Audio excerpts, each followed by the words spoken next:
बहुत समय पहले की बात है। आनंदपुर नाम का एक सुंदर गांव था।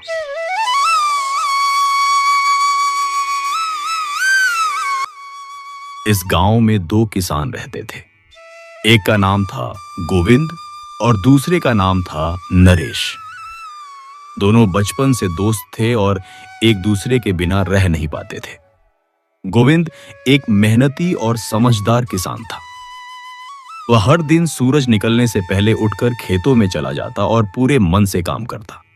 वहीं नरेश थोड़ा लापरवाह और आलसी था। वह सोचता था कि किस्मत अपने आप सब कुछ दे देगी। एक सुबह गोविंद अपनी पत्नी सुनीता से बोला, सुनीता, आज खेत में ज्यादा काम है, खाना बांध देना, वहीं खा लूंगा। सुनीता बोली, जी, मैंने सब तैयार कर दिया है, समय पर खा लीजिएगा। गोविंद बोला, बच्चों को स्कूल छोड़ देना। सुनीता ने कहा। आप निश्चिंत रहिए। उधर नरेश के घर उसकी पत्नी कमला बोली, अजी अभी तक सो रहे हैं? सूरज कब का निकल आया है? नरेश करवट बदलते हुए बोला, अरे अभी बहुत समय है, खेत कहीं भागे नहीं जा रहे। कमला बोली, आप हर दिन यही कहते हैं, मेहनत नहीं करेंगे तो फसल कैसे आएगी? कि नाश्ते में नरेश ने पूछा। आज सब्जी क्यों नहीं है? कमला बोली, पिछली फसल के पैसे खत्म हो गए हैं, जब अगली फसल आएगी तब बनेगी। नरेश चुप हो गया। खेतों में गोविंद पूरी लगन से काम कर रहा था। नरेश उसे देखकर बोला, इतनी जल्दी क्यों करते हो? थोड़ा आराम भी जरूरी है। गोविंद मुस्कुराया। समय पर काम करोगे तो बाद में आराम मिलेगा। उसी दिन एक रहस्यमयी साधु गांव के बाहर आए। गोविंद ने उन्हें भोजन कराया। साधु प्रसन्न होकर बोले, बेटा, ये विशेष बीज हैं, ये वही देंगे जो तुम दिल से चाहोगे, लेकिन सिर्फ मेहनत करने वालों को। गोविंद ने बीज बोए और रोज देखभाल की। नरेश ने भी बोरी दे दिए, लेकिन बोला, बीज खास हैं, खुद ही उग जाएंगे। नतीजा कुछ दिनों बाद गोविंद के खेत में विशाल सुनहरे आलू उगाए। फसल तोड़ते ही फिर नई फसल आ जाती। सुनीता खुशी से बोली, हमारी किस्मत बदल गई। उधर नरेश के खेत में कुछ भी खास नहीं उगा। नरेश बोला, मैंने आलस किया, इसलिए कुछ नहीं मिला। गोविंद बोला, मेहनत ही असली जादू है। सीख जो मेहनत करता है, जादू भी उसी का साथ देता है। किस्मत उन्हीं की चमकती है जो खुद हाथ गंदे करते हैं। दोस्तों, वीडियो कैसा लगा कमेंट में बताएं और अच्छा लगा तो वीडियो को लाइक कर दें और ऐसे ही मजेदार कहानी के लिए चैनल को सब्सक्राइब कर दें और बेल आइकन ऑल पर क्लिक कर दें। धन्यवाद। बहुत समय पहले की बात है।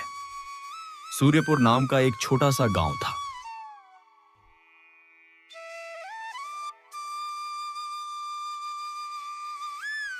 इस गांव में दो किसान रहते थे। एक किसान का नाम था हरि और दूसरे का नाम था केशव। दोनों बचपन से साथ खेले कूदे थे और उनकी दोस्ती बहुत गहरी थी। हरि एक मेहनती, ईमानदार और समय का पाबंद किसान था। वह हर दिन सूरज निकलने से पहले उठता, खेतों में जाता और पूरे मन से काम करता। दूसरी ओर केशव थोड़ा आलसी और टालमटोल करने वाला था। वह अक्सर देर तक सोता और ज्यादातर समय गांव में बैठकर गपशप करता रहता। एक सुबह हरि अपनी पत्नी सरिता से बोला, सरिता, मैं खेतों पर जा रहा हूँ, आज काम ज्यादा है, खाना बांध देना, वहीं खा लूंगा। सरिता मुस्कुराकर बोली, जी, मैंने आपका खाना पहले ही बांध दिया है, समय निकालकर खा लीजिएगा। हरि बोला, ठीक है, मैं चलता हूँ, तुम बच्चों को स्कूल छोड़ देना। सरिता बोली, आप बच्चों की चिंता मत कीजिए, मैं सब संभाल लूंगी। आप बस मन लगाकर काम कीजिए और जल्दी लौट आइए। उधर केशव के घर का हाल बिल्कुल अलग था। उसकी पत्नी मालती बोली, अजी सुनते हो, सूरज सिर पर आ गया है, खेतों पर नहीं जाना क्या? केशव नींद में बोला, अरे सुबह सुबह इतना क्यों चिल्ला रही हो? खेत कहीं भागे नहीं जा रहे। मालती बोली, आप हर दिन ऐसे ही करते हैं। सारा काम पड़ा रहता है और आप आराम करते रहते हैं। एक दिन बहुत पछताओगे। केशव झुंझलाकर बोला, ठीक है, उठ रहा हूँ। नहाने के बाद केशव बोला, आज खाने में क्या है? मालती बोली, बस दाल चावल। सब्जी लाने के पैसे नहीं हैं। पिछली फसल के पैसे भी खत्म हो गए। केशव बोला, कोई बात नहीं, यही खा लेता हूँ। खेतों में हरि पूरे मन से जुताई कर रहा था। तभी केशव आया और बोला, अरे हरी, आज ही पूरा खेत जोत डालोगे क्या? हरि मुस्कुराया। हाँ भाई, थोड़ा ही बचा है। आज पूरा कर लूंगा ताकि कल बीज बो सकूं। केशव बोला, इतनी धूप में काम करना मुश्किल है, मैं तो थोड़ा आराम कर लूंगा। हरि खाना खाने ही वाला था कि तभी एक साधु बाबा वहां आ पहुंचे। साधु बोले, बेटा बहुत लगी है, कुछ खाने को मिलेगा? हरि आदर से बोला, बाबा, मेरे पास साधारण खाना है, लेकिन आप प्रेम से खा लीजिए। साधु प्रसन्न होकर बोले। तुम्हारा हृदय बहुत बड़ा है। केशव भी वहां आ गया और साधु को प्रणाम किया। खाना खाने के बाद साधु बाबा ने अपनी झोली से 2 मुट्ठी छोटे बीज निकाले और बोले, ये जादुई बीज हैं, लेकिन याद रखना, ये सिर्फ उसी को फल देंगे जो इन्हें प्यार और मेहनत से सींचेगा। हरि ने साधु की बात गांठ बांध ली। अगले दिन उसने बीज बोए और रोज पानी दिया। केशव ने भी बीज बो दिए, लेकिन बोला, बीज तो जादुई है, अपने आप उग जाएंगे। उसने देखभाल नहीं की। कुछ हफ्तों बाद हरि के खेत में बड़े बड़े चमकदार कद्दू उगाए। कद्दू तोड़ते ही फिर नए कद्दू उगाते। सरिता खुशी से बोली। यह तो सच में जादू है। दूसरी ओर केशव के खेत में सिर्फ सूखे पौधे थे। केशव बोला, साधु ने मुझे धोखा दिया। हरि ने समझाया। नहीं भाई, गलती हमारी मेहनत में थी। केशव को अपनी गलती समझ आई।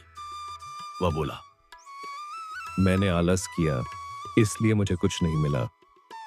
हरि ने कद्दू बेचकर खूब धन कमाया और सुखी जीवन जिया। केशव ने सीख ली कि मेहनत के बिना कोई जादू काम नहीं करता। सीख मेहनत, प्रेम और धैर्य से ही सफलता मिलती है। जादू भी उसी का साथ देता है जो खुद मेहनत करता है।